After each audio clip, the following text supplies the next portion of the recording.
Greetings everyone who is involved in like international negotiations, talks of selling your products, your services, or like even trying to buy some products or some resources from the Chinese, the Chinese counterparts. So because I'm involved in this sphere, in this field, that's why I'll be, probably it's the same goes with some other countries, not only China, but like because I have some examples, so I came up with this idea. I bumped into this idea like recently. So it's like, why is it important? Because sometimes you're trying to sell something, but then everything is going smoothly. You even like you're setting up a contact with some companies from China. They respond to you. They check your materials, or so it seems. But then what's happening is, you're reaching some bottleneck in these negotiations. And even though everything seems to be in order, because you're being transparent, you speak Chinese, you're being honest with them, and they respond, but somehow your message doesn't get through, or they don't respond actively enough for you to understand that they're interested, even though they seem to be interested, but you're not getting to the point of sales or like further pushing the negotiation process. So that's why probably it also pertains to this cross-cultural talks, cross-cultural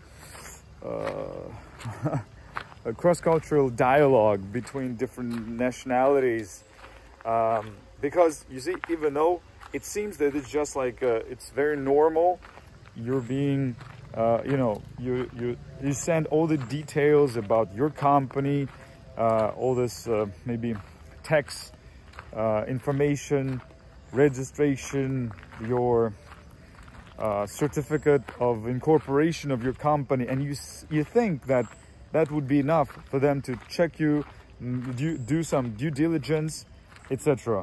But you'll get stuck in this moment of them being not so active in talking to you.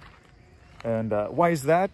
So I understand it that I noticed that when through talking to some of my Chinese friends, it seems that they don't really know much about your country. You don't say.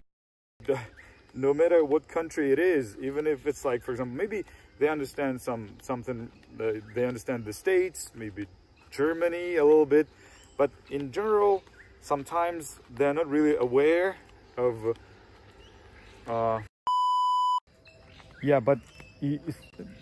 but imagine that they need to do this, perform this due diligence, and when they actually have plenty of things to do.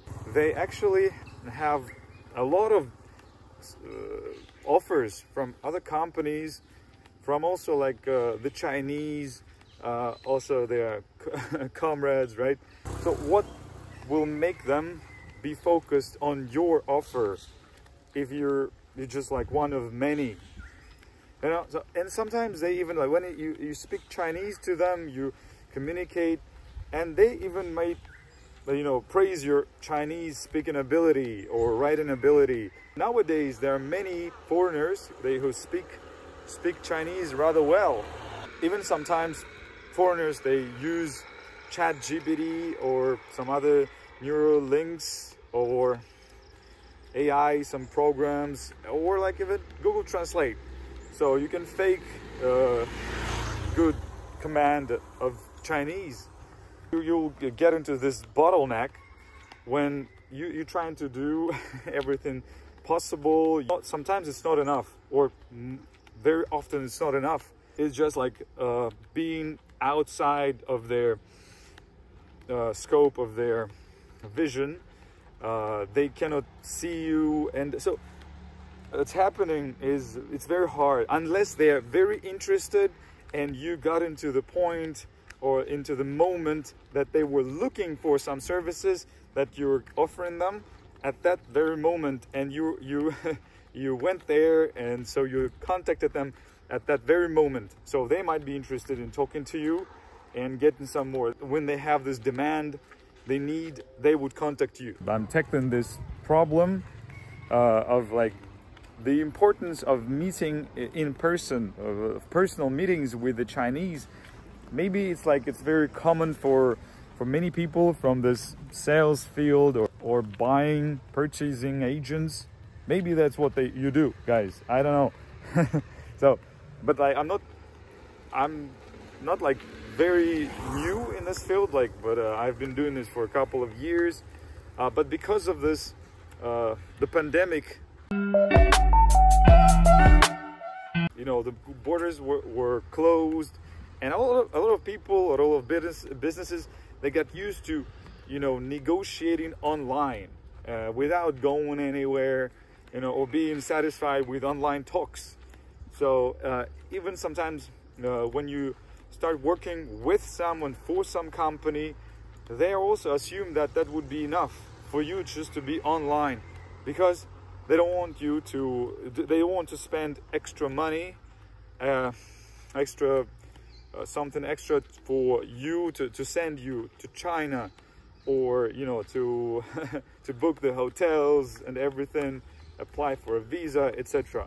But what's happening, how I bumped into this idea of the importance, even nowadays, when everybody's so committed to negotiating online, and somehow the importance of personal meetings rise to the surface. It's when I went to China for my other project, for another project, and so when I was coming back to Thailand, where I'm based now, I was going through Shenzhen, and Shenzhen, the city, is where most of my potential clients of this company I work with at the moment, they're located, because it's very Shenzhen is very, you know, focused on production, manufacturing of electronic devices, home appliances, home devices, and a lot of them are based there, right?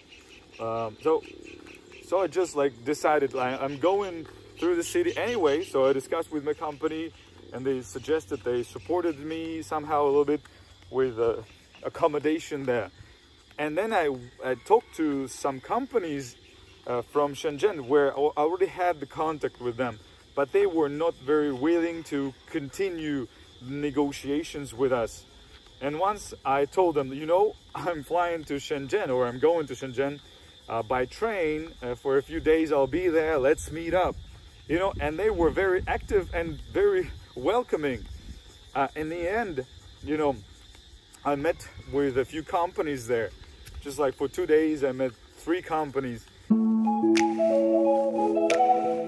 And they were very interested and curious to talk to me, you know, and discuss everything about me, my background, and my company, and what we do, how, after knowing me, getting to know me, actually feeling how I speak Chinese, they were interested more in our company and my colleagues, and asked me some questions of whether I know well my company, how long I have been working with them, etc. So you know, it's very interesting how they process this, how they treat, you know, their potential partners or suppliers. We are in the process of signing a contract, 2 contracts with 2 companies, and the other one is potentially they're interested in, because they still need to understand whether they need our services or not.